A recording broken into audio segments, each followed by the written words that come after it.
Sobat Gala, selamat datang di podcast kami.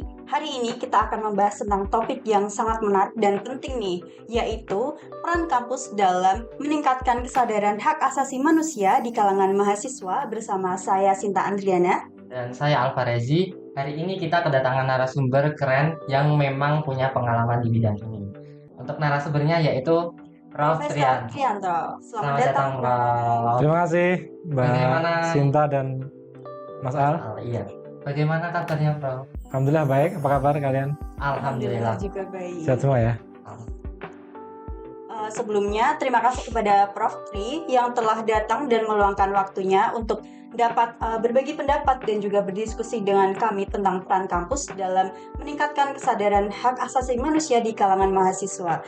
Jadi, tanpa berlama-lama lagi nih, Prof, mari kita mulai pembahasan kita hari ini.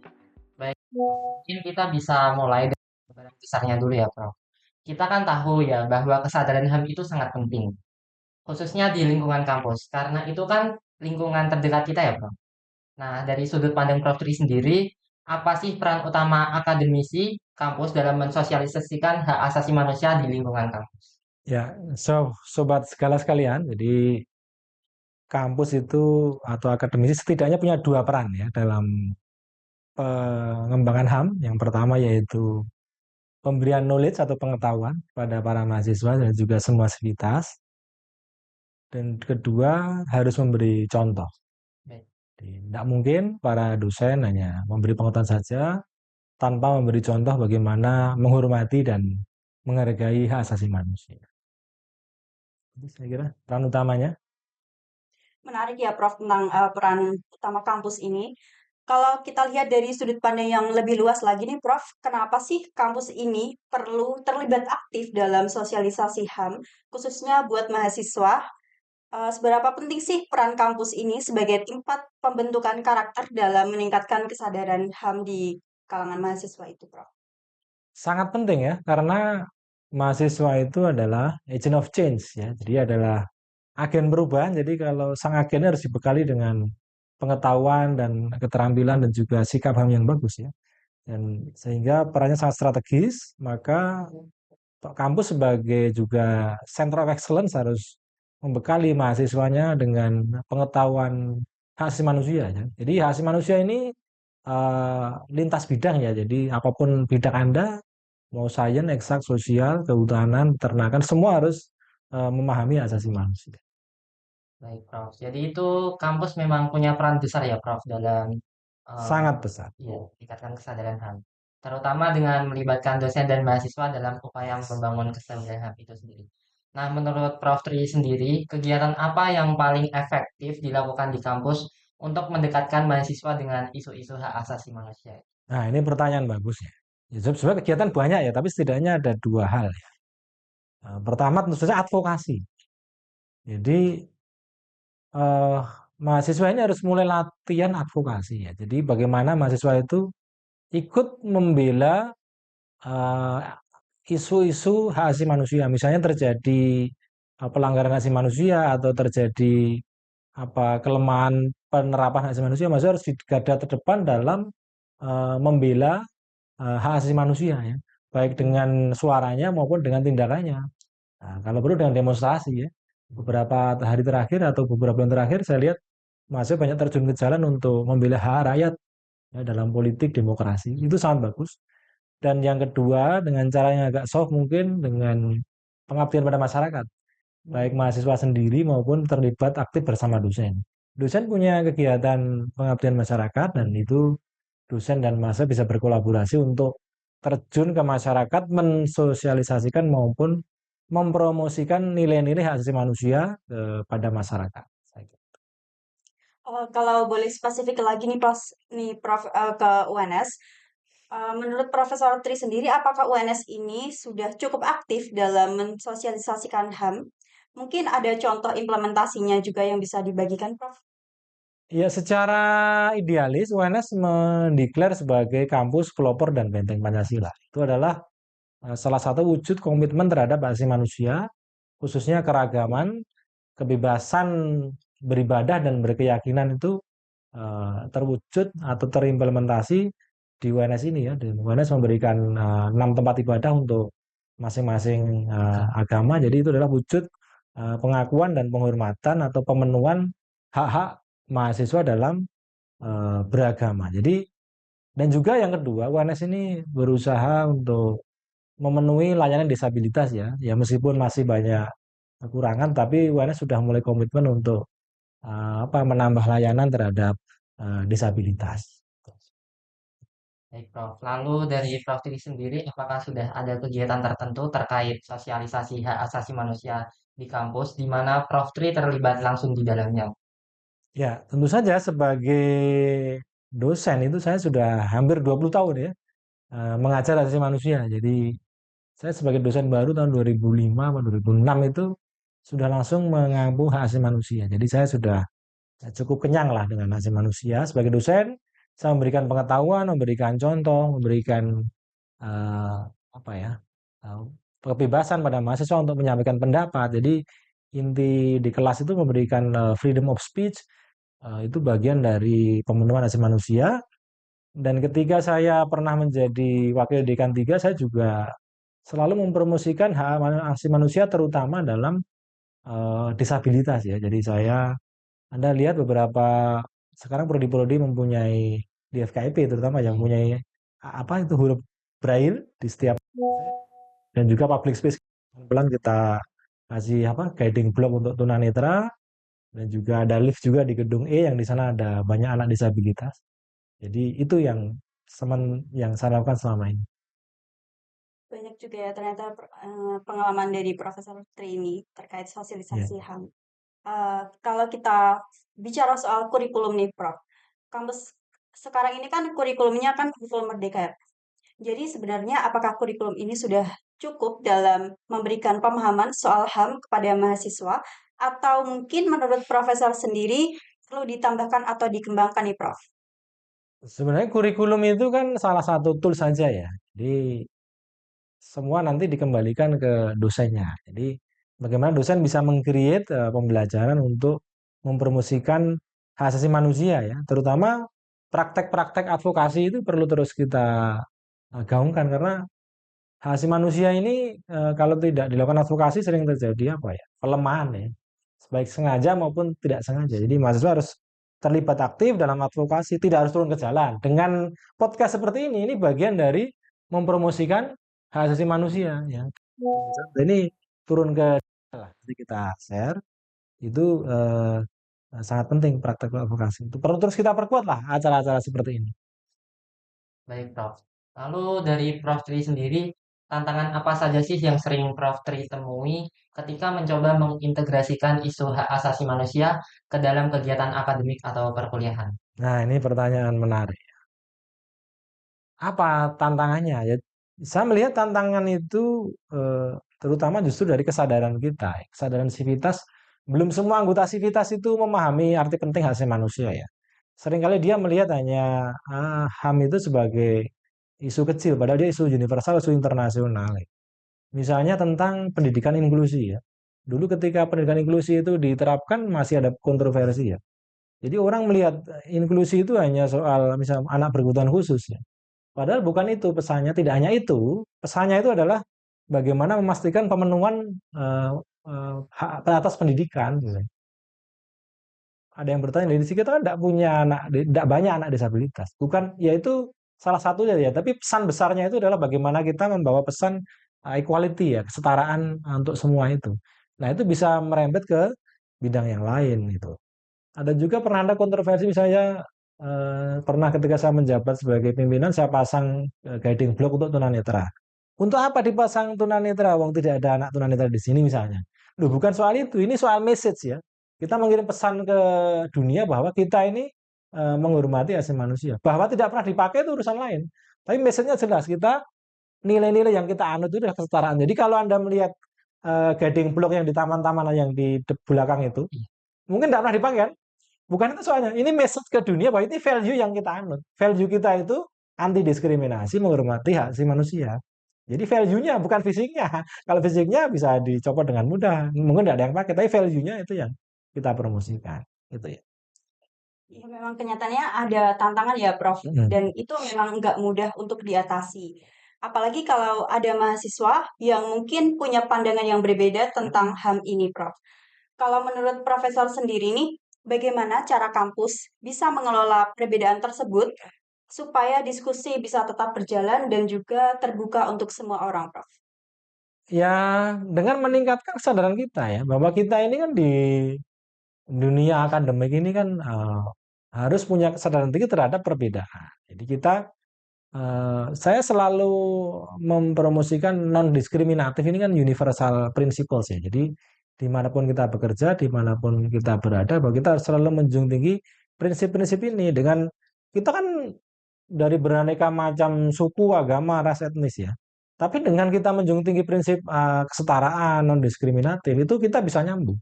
Ya kan kita sekolah ya, karena kita berpendidikan, jadi kita lebih mudah untuk menyesuaikan. Jadi mahasiswa kan ada intelektualnya tinggi, jadi saya kira mudah untuk menerapkan itu. Berbeda misalnya dengan yang pendidikannya rendah, tentu saja menerima ini seringkali sulit. Jadi saya optimis dengan mahasiswa ini akan lebih mudah. Yang penting dosennya juga punya value hasil manusia, nah tinggal menurunkan ke mahasiswanya. Kita kan indah kan, berbeda-beda, berdialog gitu kan. Baik, Prof. Tapi kalau kita lihat minat mahasiswa, masih banyak nih, Prof, yang kurang peduli atau bahkan kurang tertarik Hmm. dengan isu HAM. Nah, Hmm. dari pengalaman Prof Tri sendiri, ada nggak sih strategi atau pendekatan yang bisa diterapkan agar mahasiswa lebih tertarik dan aktif terlibat dalam isu-isu ini? Mungkin ada contoh yang bisa diambil dari pengalaman Prof Tri sendiri. Ya, memang betul ya. Karena ya HAM ini perlu terus kita promosikan ya. Seringkali HAM ini hanya menjadi isunya orang PPKN, mungkin orang hukum. Padahal ini menjadi isu kita semua ya. Hak asasi manusia ini kan apapun bidang Anda akan bisa kena masalah kalau tidak memahami ini. Jadi kita perlu terus mempromosikan dengan berbagai pendekatan. Ya paling beberapa pendekatan yang bagus saya rekomendasi problem based learning ya. Kita itu seringkali sadar kalau kena masalah kan.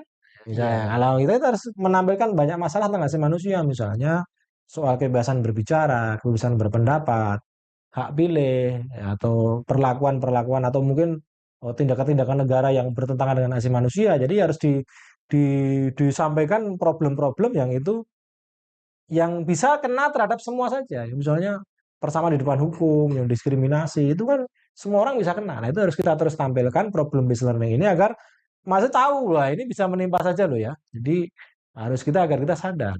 Jadi ini bukan melulu PPKN atau hukum atau jadi bahkan orang kedokteran, peternakan semua bisa. Ini isu universal. Jadi itu harus terus kita promosikan. Jadi bisa problem based learning sangat penting ya. Karena kan kita ini kan kalau dalam teori pembelajaran Kohlberg itu kan kita masuk harus tahap kita itu harus banyak masalah, harus memberi contoh masalah itu untuk bisa agar masuk ke kita itu harus menghadapi masalah. Lalu, kita sering kali tuh, biasanya nggak sadar, nggak sadar. Kalau kayak kita ini kalau belum kena masalah, sering kali belum sadar. Kena masalah baru menghadapi, lah kita sering kali tahu. Kena masalah hukum, butuh penting kita harus punya hak dan seterusnya. Itu masalah. Menarik banget ya, Prof, topik yang telah kita bahas ini. Dan sekarang nih, Prof, kita akan masuk ke topik yang nggak kalah menarik, Prof, yaitu tentang cara mendorong mahasiswa agar lebih aktif dalam diskusi HAM di kampus. Jadi menurut Prof sendiri, strategi apa sih yang paling efektif untuk meningkatkan partisipasi mahasiswa dalam HAM ini, Prof? Jadi zaman digital ini ya kita perlu pendekatan digital juga ya. Jadi sosialisasi, promosi itu tidak melulu dengan langsung, tatap muka langsung. Bisa dengan interaksi di dunia maya, dengan campaign ya. Kita juga harus campaign juga, mengkampanyekan arti penting asasi manusia. Ya apapun nilainya ya, soalnya kan banyak ya. Ya kita harus fokus pada mungkin di apa nilai-nilai tertentu yang kita promosikan sampai bertahap ya. Jadi kita harus mempromosikan semua nilai itu kita kita sampaikan lewat media digital terutama ya, media digital ini terus mau tidak mau suka tidak suka kita harus terjun ke media digital. Jadi pembuatan konten-konten seperti ini kan bagian dari apa ya, campaign digital campaign untuk mempromosikan asasi manusia. Saya kira itu. Nah, tadi kan sudah sempat disebutkan oleh Prof. Tri bahwa media digital ternyata punya dampak besar, Hmm. apalagi di era saat ini ya, Prof. Hmm. Tapi selain itu, bagaimana peran organisasi mahasiswa, Prof? Apakah mereka bisa berperan lebih dalam untuk mengedukasi teman-temannya soal HAM. Menurut Prof. Tri, langkah-langkah apa yang bisa dilakukan supaya mereka lebih aktif terlibat dalam diskusi tersebut? Ya, jadi Ormawa itu berperan sangat strategis ya. Kan keberadaan Ormawa itu kan sebagai bagian dari promosi asasi manusia. Kalau tidak, kalau di negara-negara otoriter mungkin Ormawa nggak ada ya. Jadi mendirikan organisasi, berserikat, berkumpul itu bagian dari hak asasi manusia. Jadi adanya Ormawa itu kan bagian dari hak asasi manusia. Jangan sampai Ormawa malah menggembosi hak asasi manusia. Karena adanya dia itu adalah karena ada hak asasi manusia berserikat, maka ada Ormawa. Maka semua Ormawa ya, itu harus menjadi bagian dari promotor hak asasi manusia. Baik dengan sosialisasi, dengan seminar, dengan advokasi, dengan berbagai macam kampanye lah. Ya misalnya menyampaikan berpendapat, orasi itu kan bagian dari promosi asasi manusia. Jadi kalian bikin member bebas di lapangan atau ikut terjun ke jalan atau buat podcast ya. Semua harus bergerak ya dengan potensi dan kemampuan masing-masing. Jangan hanya diam. Jadi saya kira harus mempromosikan karena adanya mereka itu karena penghormatan terhadap hak asasi manusia. Nggak ada Ormawa tanpa hak asasi manusia. Cari di kampus ada beberapa kampus yang pun enggak sebagus Ormawanya enggak banyak ya, karena di situ pemahaman asasi manusianya kurang bagus ya. Tidak semua kampus ada Ormawanya. Ada cuma mungkin enggak bagus ya.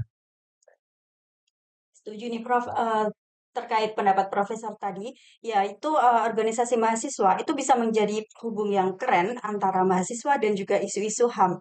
Nah, Prof, banyak juga nih mahasiswa yang mungkin lebih tertarik pada kegiatan yang santai dan kreatif. Kira-kira ada nggak sih program seperti diskusi film, pameran seni, atau semacamnya, terutama di UNS ini, yang menurut Profesor sendiri lebih efektif untuk mengenalkan HAM ke mahasiswa? Kalau dari pandangan Profesor Tri sendiri, seberapa besar dampak dari kegiatan-kegiatan tersebut, Prof? Ya, sangat bagus ya. Film seni itu kan salah satu media edukasi yang sangat bagus. Memang ya kita masih perlu diperkuat. Karena kan bikin film itu kan butuh effort ya, kadang butuh sumber daya, butuh dana. Tetapi sangat efektif. Jadi banyak film itu yang mempromosikan hak asasi manusia ya. Jadi banyak film itu yang bisa menjadi media bagus untuk mempromosikan hak asasi manusia. Karena kalau daripada diceramai mungkin ngantuk nonton film, di situ ada cerita-cerita mungkin ya bumbu-bumbu romantis, tapi di situ ada nilai-nilai hak asasi manusia, misalnya kebebasan berbicara, beribadah. Nah, film sangat efektif ya, seni juga. Ya, saya setuju. Anda bikin film-film, ya enggak usah film panjang, film pendek aja, film-film pendek dan bisa film dokumenter ya, tidak harus film yang komersil ya. Itu diupload di platform-platform digital kita itu sangat efektif dan bagus untuk mempromosikan hak asasi manusia biar nggak bosen. Karena kalau ceramah terus bosen juga, sosialisasi ya. Iya. Pokoknya harus lah, aneka macam cara kita lakukan untuk mempromosikan nilai-nilai hak asasi manusia. Bagus. Baik, Prof. Terakhir nih, Prof. Dari sudut pandang Prof. Tri sendiri, apa sih harapan Prof. Tri untuk peran kampus dan mahasiswa dalam mendukung nilai-nilai HAM, baik di lingkungan kampus atau bahkan di masyarakat luas? Harapannya apa untuk kedepannya, Prof? Nah, ini bagus ya. Jadi kampus harus menjadi pelopor ya. Menjadi pelopor promosi, penghormatan, penghargaan terhadap hak asasi manusia. Jangan sampai kampus malah sebaliknya ya, mengekang mahasiswa, mengintimidasi. Nah, itu enggak bagus. Kampus harus memberi kebebasan pada sivitasnya untuk berbicara, berserikat, berkumpul, menyampaikan pendapat, mimbar bebas. Karena kampus itu ada kebebasan akademik, ada mimbar akademik. Disinilah seharusnya kita bebas berbicara ya. Jadi kampus harus menjadi tempat di mana kita bisa berekspresi dengan bebas ya. Jangan sampai kampus malah jadi tempat yang kita terbatas berekspresi, itu kebalik ya. Ya, banyak banyak sekali yang bisa kita lakukan di kampus ya. Core-nya kampus tentu saja freedom of speech ya, freedom of speech, kebebasan berbicara atau freedom of expressions itu harus menjadi penekanan utama ya. Jadi berserikat, berkumpul tentu saja. Jadi saya kira kampus harus menjadi center dan juga pelopor hak asasi manusia. Saya kira itu ya. Terima kasih banyak Profesor Tri Sama-sama. atas pandangan dan juga wawasannya yang sangat berharga hari ini. Kita jadi lebih memahami tentang pentingnya peran kampus dalam meningkatkan kesadaran HAM pada mahasiswa. Ya benar, diskusi hari ini sangat membuka mata kita semua, terutama tentang bagaimana kita bisa berkontribusi secara aktif terkait isu-isu HAM di kampus. Semoga informasi yang telah disampaikan oleh Profesor Triantos bisa menginspirasi teman-teman mahasiswa dan pihak kampus untuk lebih berpartisipasi aktif dalam meningkatkan kesadaran HAM di lingkungan kampus kita ini. Betul banget nih. Semoga kegiatan-kegiatan yang telah disebutkan Profesor Tri tadi juga bisa segera dilaksanakan, terutama di lingkungan terdekat kita ya, Prof. Kita semua tentu ingin melihat lebih banyak mahasiswa yang sadar dan peduli akan isu-isu tersebut. Yes. Terima kasih juga pada para pendengar yang telah mengikuti podcast kita pada kali ini. Semoga kita semua bisa berkontribusi untuk menciptakan kesadaran hak asasi manusia di lingkup akademis atau di kampus maupun di masyarakat secara luas. Selesai Selesai sudah sudah diskusi diskusi kita kali ini. Sampai jumpa di lain kesempatan dengan topik yang gak kalah menarik. Ya, terima kasih Al, Sinta, dan juga Sobat Galas Galas. sekalian. Semoga sukses. Amin. Amin. Terima kasih, Prof. Terima kasih. Terima kasih, Prof.